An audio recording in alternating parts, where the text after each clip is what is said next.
Hey, it's Dan from Tool Talk, and this is how you do a foul line repair. So we came to this project because they have had damage to their foul line. What that means is that the pipe has held solid and it's been backing up. So our job is to now dig down, expose the damaged bit of pipe, cut it out and repair it with a new bit of pipe, either using slip collars or band seals. Once it's all connected, doing a test on it to make sure it's clear. The way we go about this, we turn up on site, we do initial survey. We've done that using a cable avoidance tool and power and radio, as well as just looking at the furniture.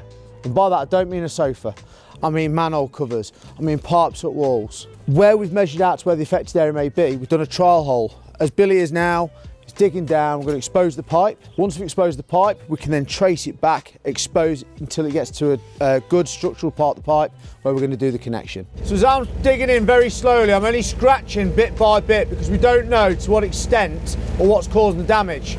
So what I don't want to do is throw my bucket deep in the ground, but we're also looking for signs of scarring which might indicate where exactly the pipe may be. That's why you see me scratching away, then Billy's shoveling bits in. We don't want to make a massive pit if we don't need to.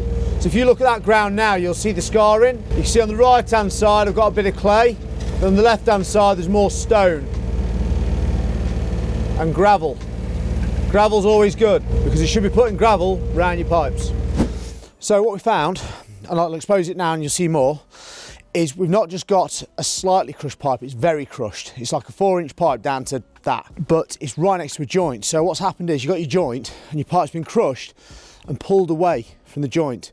So you've got a displacement which can cause blockages because stuff might get stuck on the joint. You might have fluids leaking out the sides, contaminate the ground, have soft spots. We might just get crushings as well, which will stop material getting through. So I'm now going to expose this. Billy's going to cut me a bit more grass out.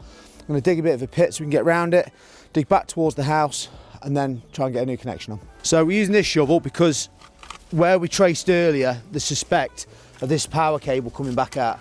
So all I'm doing is I'm slowly edging away at the bank, not putting excess pressure on. I don't want to crush the cable, I don't want to cause any damage. I just want to get the turf up. Then I can slowly dig away, pull it back into the pit and expose this pipe. We have found a duct going that way. So it's like the power loops in and back out.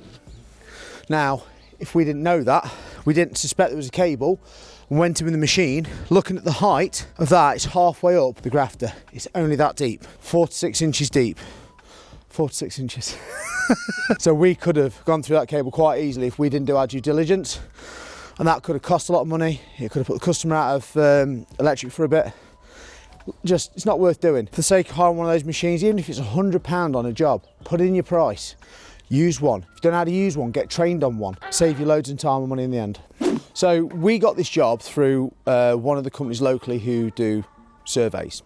And because they've done a survey, they've been able to tell us how far from the manhole the damaged pipe is. So on this one, it's from F1 being the chain that's sat underneath the digger there, 2.7 metres. And they sprayed the ground, which we managed to find an old spray mark. So we dug down, found it, very accurate. But we also know the rest of the pipe's good because the survey doesn't mention any damage. And looking at that sort of length there, I'm guessing and presuming it's just one full stick because there's no mention of joints on the survey. So other headaches when you're digging, especially when you've got a digger, is like you see down there, there's a brick tie in the ground. Now, when we were doing the CAT scanning earlier, radio would have picked up on that. That's why it would have blipped. So it would have given out a false reading, it's just a bit of crap. And then there's a bit of pipe sticking out the side of the bank then. Could have been something, could have been nothing. Billy went in, picked it straight out, nothing. But people don't think about the backfilling when they're on site. They just want to get it backfilled and done. Often as dug or recycled material. Now, as you can see, looking into this trench, and I'm going to take photo evidence to record my findings. We've exposed the damaged part of the pipe, and now we're going to go in for repair. You can see where the collar is and the bend in the pipe directly after.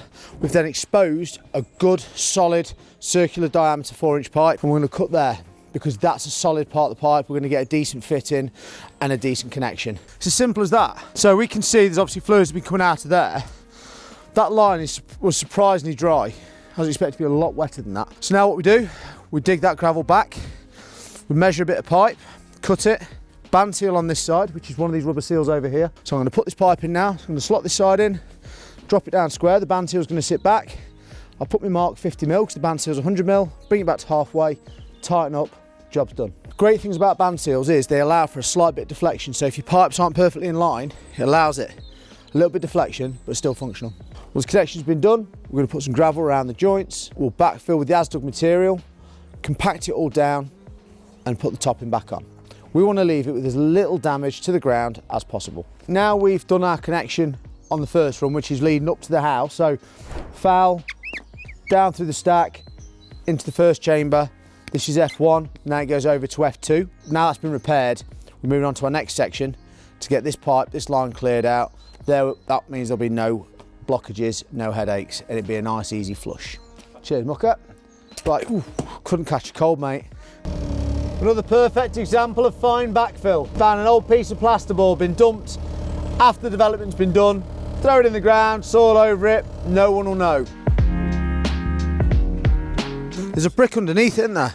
Under investigation, although the top of the pipe wasn't damaged, looking at the survey, it was showing that there was damage to the bottom of it. So we dug down, we found this annoying brick. If you imagine when they've decided to put these bits of pipe work in, they put some bricks in the trench, put the pipe on top of the brick to set the levels, and then normally what you do is chuck gravel around it, and then that'd be self-compacting and stop the pipe from dropping. But what they've done, instead of putting gravel around, is they've just infilled it with soil.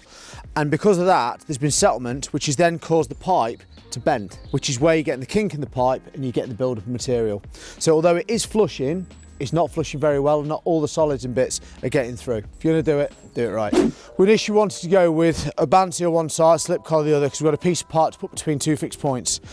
Now, that didn't work out. The slip collar just wasn't going. We've got such tight space in here. Band seal either side, 50mm overlap on each side, make sure the Jubilee clip fastens onto the pipe, making a seal. Now we've done the connection, we've got the residents to test the lines, and what they're doing to test the lines by flushing. And we're looking for any leaks around the seals. Always turn your phone on silent. Looking for any more excess leaks or any more wet spots around the seals. Now we've done these Jubilee clips tight and we're seeing no excess fluids coming out of it. The flow down to the chambers is lovely. You can see it's clearing out, and that's because there's no kinks or any dents in the line causing things to slow the flow or blocking all the solids. Next step is put some gravel under the pipe to support it.